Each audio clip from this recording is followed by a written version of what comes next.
Hello, I'd like to welcome you all to the VSBA 2024 Proposed Resolutions webinar. My name's Carrie Lamb. I'm the Director of Operations for the Vermont School Boards Association. Good morning. My name is David Englander. I'm the Director of Legal and Policy Services. Actually, I think we're going to start with Tara. Hi, everyone. My name is Tara Sweet. I am the Vice President of the VSBA and the Chair of the Resolutions Committee. Today we have David with us, Carrie, and Debbie Singheiser from the Vermont School Boards Association. We also will have a couple of guest presenters, which we'll hear from shortly.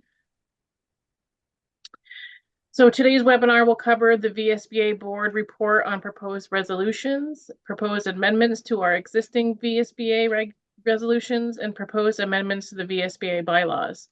Great. So welcome everybody. It's wonderful to have you here. I'm David Englander, as I mentioned. Today we'll be considering the resolutions for the years 24 into 25.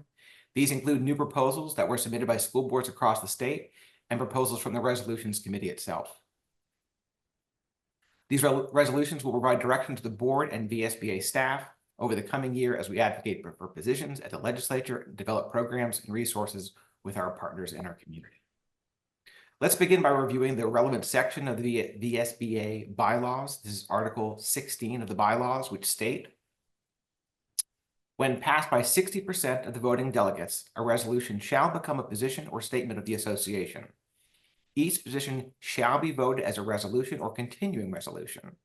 Continuing resolutions shall be the statements of association policy, which are of an ongoing or permanent nature and shall be in effect until amended at a subsequent annual meeting of the association. Resolutions shall be statements of specific positions on behalf of the association and shall be in effect until the next annual meeting when they may be deleted, continued, or amended by vote of membership. And I'll restate some of this as we go. All of the proposals that we will be discussing today have been reviewed by the Resolutions Committee and voted on by the VSBA board. To run you through the process begins with submissions by school districts for any resolution or amendment. These proposals are consolidated and reviewed by the Resolutions Committee, who makes a recommendation for each resolution, and all these recommendations are then given to the VSBA board. For new proposed resolutions, the VSBA board votes pass, do not pass, or take no position. Take no position is essentially to abstain. For regular resolutions, ones that must be addressed annually, the full VSBA board votes to delete or repeal, adopt for 1 year, amend, or take no position. They can also make a regular resolution. They can turn into a continuing resolution, so it's ongoing. It can be converted via a vote. The board makes a recommendation for each proposal, but its vote is not binding on the membership. All resolutions must be presented to the entire membership at the annual business meeting in October. At the annual meeting, a delegate from each VSBA board, SU or SD, votes on all resolutions, including any changes to existing resolutions at the annual meeting, which will be held this year on October 17th via Zoom. I do want to amplify one point. All SUs and SDs must send one voting delegation. A superintendent is not an appropriate proxy, is not an available proxy, I should say. So several members of the board may show up, but at least one must show up in order to vote. The chair of the Resolutions Committee is Tara Sweet, and she will facilitate the presentation of the proposals. So I'll hand it off to you, Tara.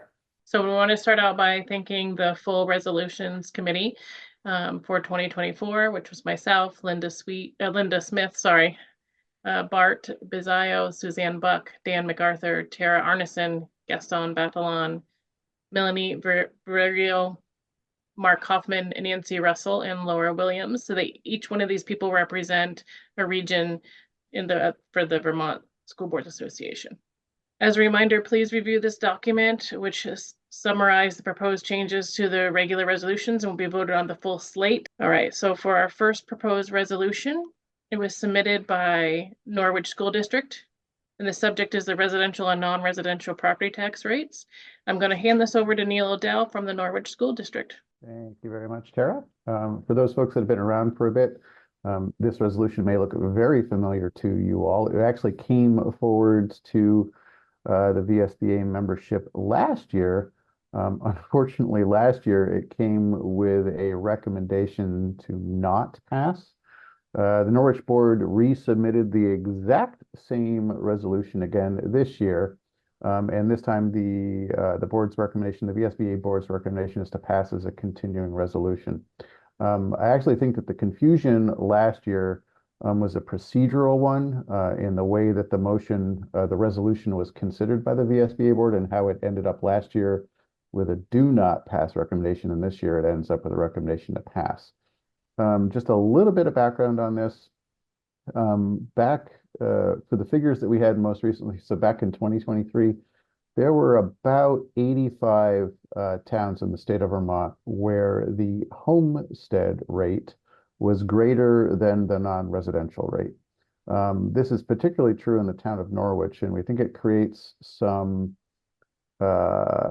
adverse incentives for homes to be purchased as second homes rather than homestead properties. In our case, there can be a pretty substantial difference in the total amount of taxes paid on that very same home if a family is looking to purchase it as their primary residence versus a family that's looking to purchase it as like a secondary or a second home. Given the shortage of housing stock that we have in Norwich and certainly statewide, we just felt like that was a bit of a perverse incentive and not sort of heading in the right direction that we want to go in our state.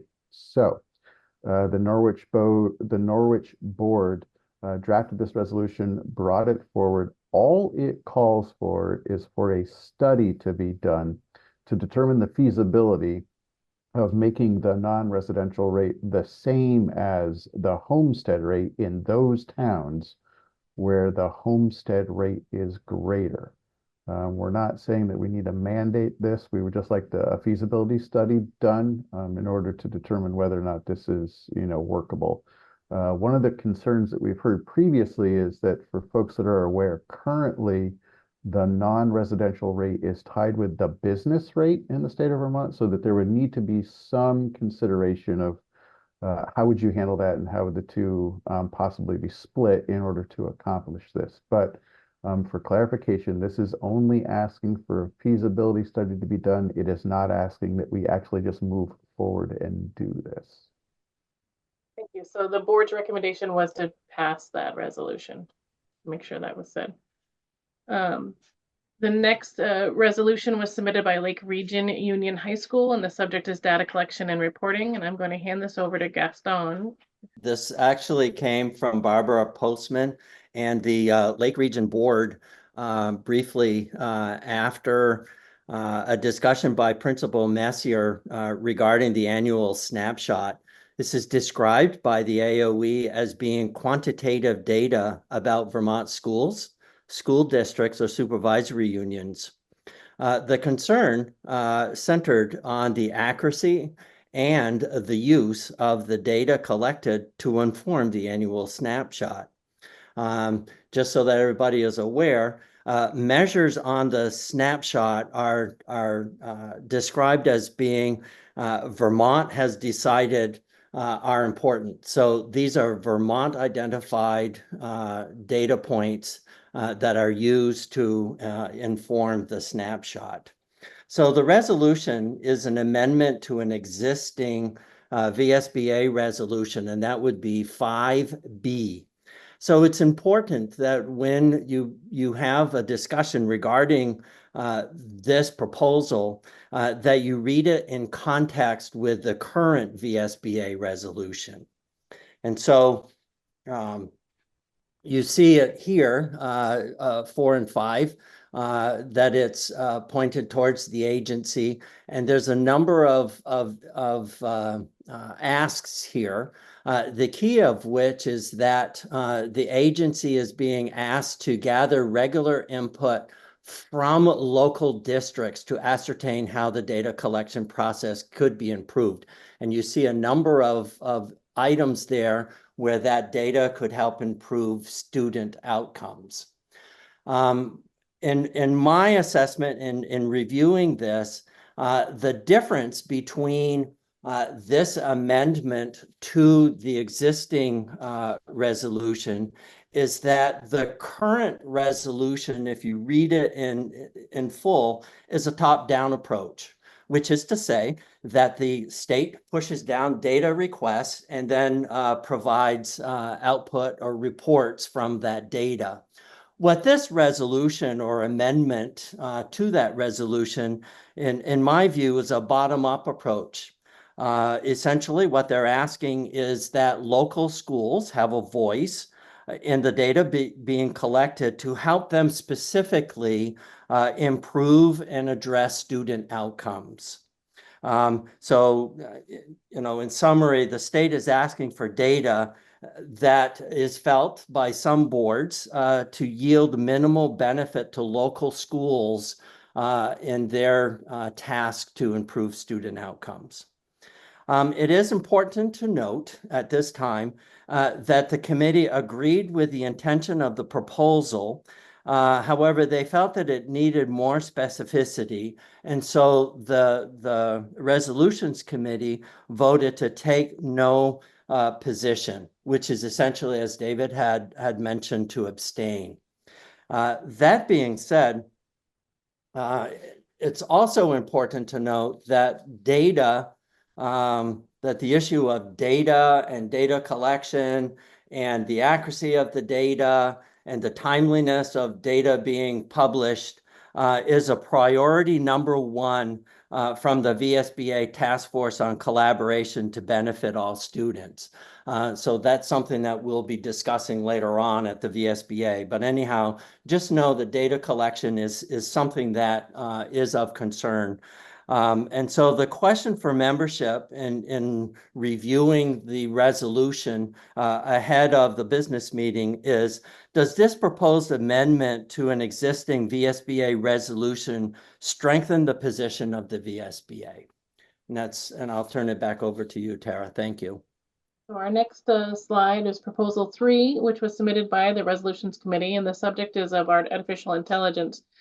The resolution reads that we would require the Agency of Education in consultation with the Agency of Digital Services and the Division of Artificial Intelligence to make needed actions necessary for the responsible use of artificial intelligence in Vermont schools. This may include model policies, guideline for use, and code of ethics. It's coming, and we want to be prepared to be able to answer any questions about artificial intelligence. Our recommendation was to pass this as a continuing resolution. So resolution 4 was also submitted by the resolutions committee, and the subject is cell phones in school. There's been a lot of talk about this in the news, and the proposed resolution reads that the VSBA supports legislation that would require school districts to adopt a policy concerning the use of cell phones and other personal electronic devices in schools. The policy shall address at a minimum the specific circumstances or time periods during which cell phones or personal electronic devices is permitted and when their use is prohibited, and any relevant exceptions for instances such as a disability accommodation, medical need, or other emergency. Again, we just want to be prepared for the upcoming legislation session that this has been a very hot topic, and our committee wanted to pass this as a continuing resolution. All right, so resolution number 5 was proposed by the resolutions committee, and the subject is the Secretary of Education. The proposed resolution adds language to 3 VSA 2707 as follows. What is underlined is new, and this is at the time of the appointment, the Secretary of Education hold an advanced degree in education, public administration, or related field shall have held a position as a teacher, professor, educational administrator, or equivalent position. The Secretary, this language is already there, but I'll just read it, shall have expertise in public education management and policy and demonstrate leadership and management abilities, and including knowledge of public educational policy and practice and familiarity with both school governance structures. Our recommendation was to pass this again as a continuing resolution. Okay, so as noted at the start of the webinar, some resolutions are continuing or ongoing, and other resolutions will be in effect until the next annual meeting when they may be deleted, continued, or amended by the vote of the membership. In addition to the 2 proposed revisions, the current resolutions presented earlier, the VSBA board approved the committee's recommendations as a slate. Details are found on page 8 of the board report. And of the 12 resolutions, the committee recommends retaining 6 of them and amending the remaining 5 resolutions. Of these 5 resolutions that are recommended to be amended, for 3 of them, the amendment includes merging with another resolution so that all the information is in one place and that one resolution to be repealed. All right, so unfortunately, Flora, our president, couldn't be here today, so I'm taking over her slides for her. So we are looking at some changes to the bylaws. According to Article 10C of the bylaws, the executive committee conducts an annual review of the bylaws of the association and recommends any bylaws changes to the board of directors for actions by the membership at the association's annual meeting. The recommendation changes to the bylaws are in your agenda packet, and this year's recommended changes are relatively minor. So the proposed changes are here. In Article 2, Mission and Vision, add the title Goals to the section that reads, the VSBA directors will only review and revise goals. So that was the first proposed change. And then on Article 3, we wanted to add or supervisory district, not only supervisory unions, but also supervisory districts. There were footnote here at the bottom will reflect the date the bylaws are being updated. Down here in Article 7, we wanted to remove vice president and treasurer from the listing because the language actually would expand the size of the board of the executive committee. And then removal of these positions from this section requires 2 reps from each region, even when one of these reps holds the position of vice president or treasurer. It doesn't change the composition of it at all. And then I think that's it. We're changing the word shall instead of the word will to shall. It doesn't change anything, just it read better. And that's it. So now that you have a QR in front of you, QR code in front of you, please don't forget that the full membership will vote on these resolutions on Thursday, October 17th at 6 p.m. via Zoom, this marvelous conveyance. You can register using this QR code or by going to our website under the events tab. When you register, you will indicate whether or not you're a voting delegate or for your supervisory union or district or not. And then lastly, we have the celebration of public education at the annual conference. Don't forget to mark your calendars for the conference, which is happening at Lake Maury on Friday, October 25th. Please note the conference this year is taking place on one Friday. And on Thursday, there will be 2 events we hope you'll consider attending. A pre-conference workshop for our board officers and superintendents in the afternoon, followed by an evening of celebration and public education with a reception and banquet dinner. You can find more information about all of this on the homepage of our website or by using the QR code on the screen. We hope to see you at the conference.